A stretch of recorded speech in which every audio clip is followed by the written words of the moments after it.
Namaste, welcome to Arthaniti, where we discuss money and money matters to help you in your investing decisions.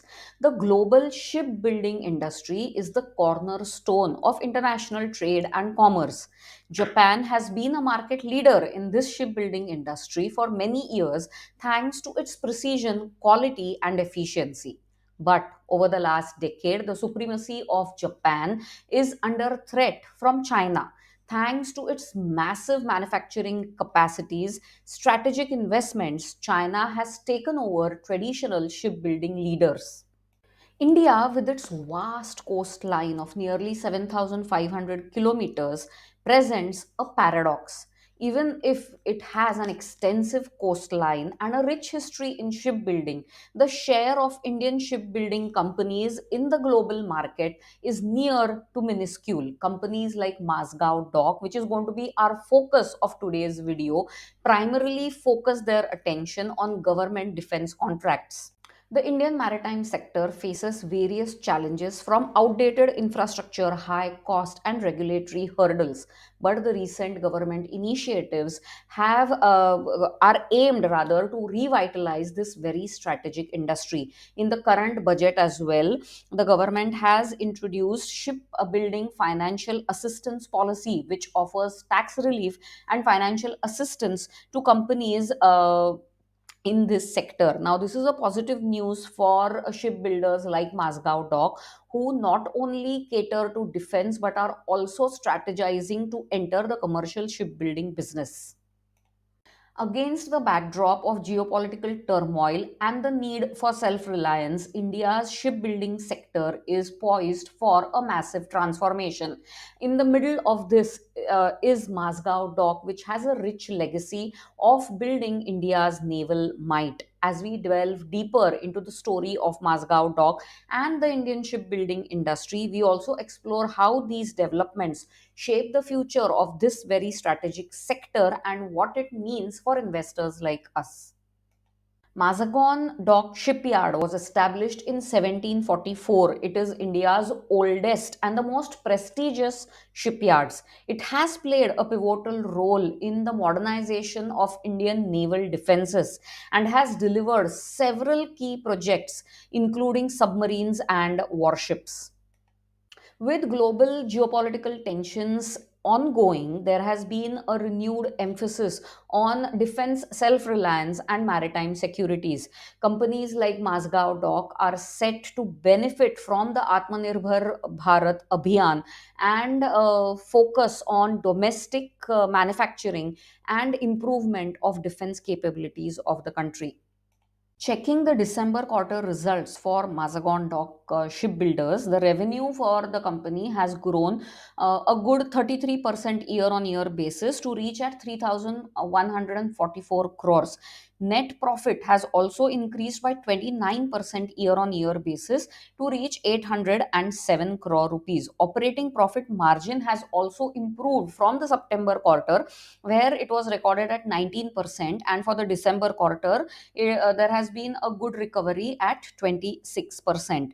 Earnings per share have from March to December quarter is in the range of 16.5 to 20 rupees per share. So all in all, the performance of the company for the December quarter has been robust.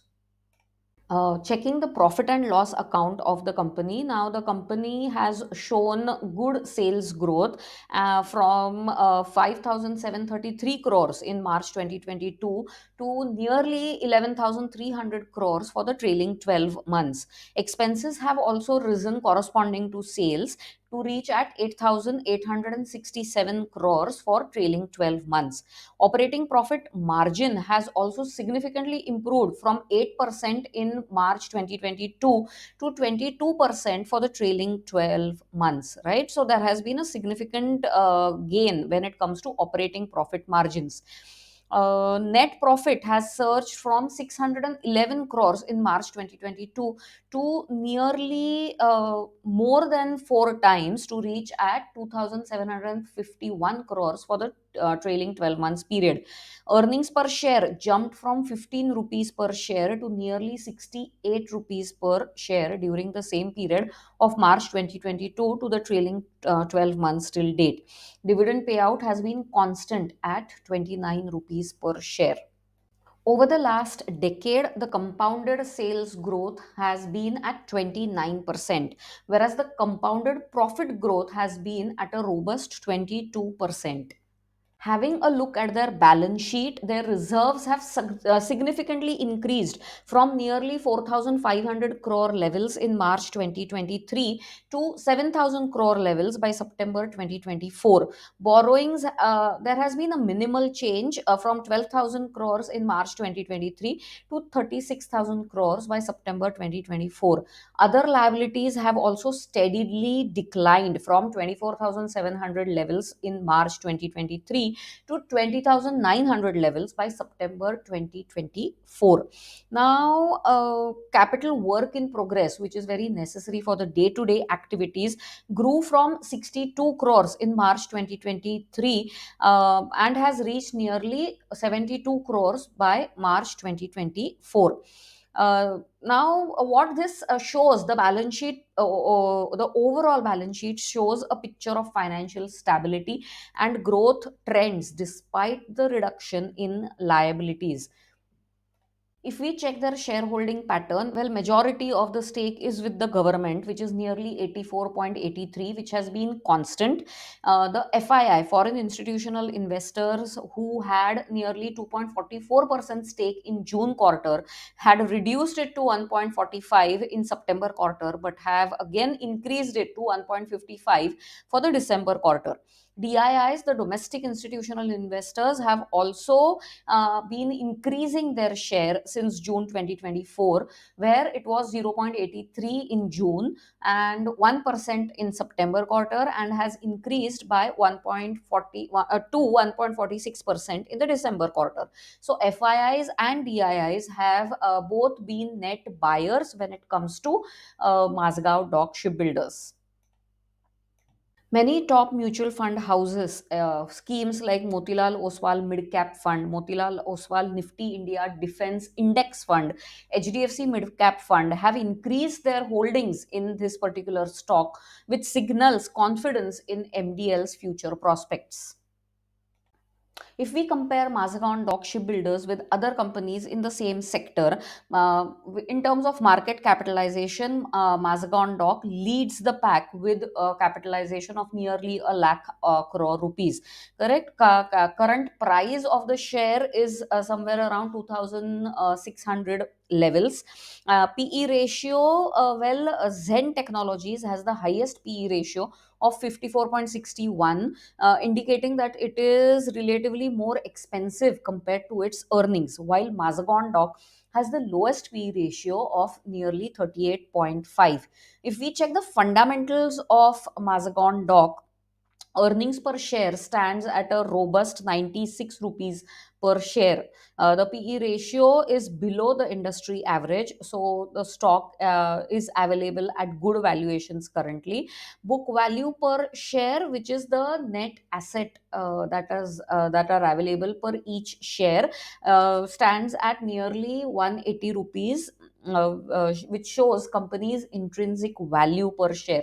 Correct. Price to book value, it is a little higher at 15.35, suggesting overvaluation compared to book value of the company. Now, book value, as I have kept on repeating, book value is total assets minus the total liabilities. So net assets of the company after it meets all its liabilities. Return on equity stands at a strong 35.20%.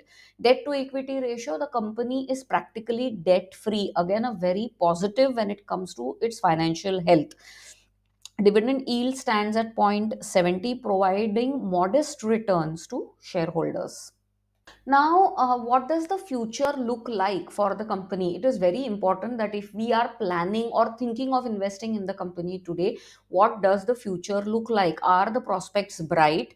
Well, that will be apparent from the order book of the company. Now, as of second quarter of FY25, the company's order book stood at a robust 40,000 crore rupees. Some of the key upcoming projects for the company includes 75I submarines, 4 P-17A stealth fighters, 4 next generation destroyers, P-17 Bravo project. The company recently has secured an order of 19,900 crores to contract submarine upgrades. Now, which further bolsters its order pipeline. So, if you see the prospects of the prospects of the company are more than bright. The company also has some strategic expansion plans. Now it plans to invest nearly 50 billion rupees. Firstly, in a new 15-acre facility adjacent to its existing shipyard, and a new largest floating dry dock at Nava Islands. Now, what this will do is it will help nearly double the company's existing capacity, allowing it to handle larger ships and implement simultaneous projects. There are also some risks that cannot be ignored. Well, the company has high dependence on government spending. Nearly 98% of its revenue comes from the government defense orders. There is also a risk of project delays, which is common in the defense sector, and it could impact companies' cash flows. Finally, to summarize the pros and the cons, well, the company has a strong order book and future pipeline of orders. It is improving margins and profitability. There is a capacity expansion for future growth. Government policy is supportive of this sector, and like increasing institutional investor interest in the stock. All these are a big positive for the company. When on the flip side, if you look at the cons, concentration risk in the defense sector, with with majority of the revenue coming from government orders, and potential of project delays. So these are the flip side that you should keep in mind if you're thinking about this stock. The stock saw a robust 10% increase today. Over the past 1 year, it has seen a rise of nearly 150%. Over the past 3 years, the stock has risen more than 1700%. The numbers are eye popping. But is this growth sustainable in the future? What do you think? Will you invest in this stock at these levels? Please let me know in the comments section, and I will be happy to hear from you. Any other company that you want me to analyze and prepare a video on, please let me know again in the comments section. Please like, share, and subscribe to my channel for more such informative analysis and investment ideas.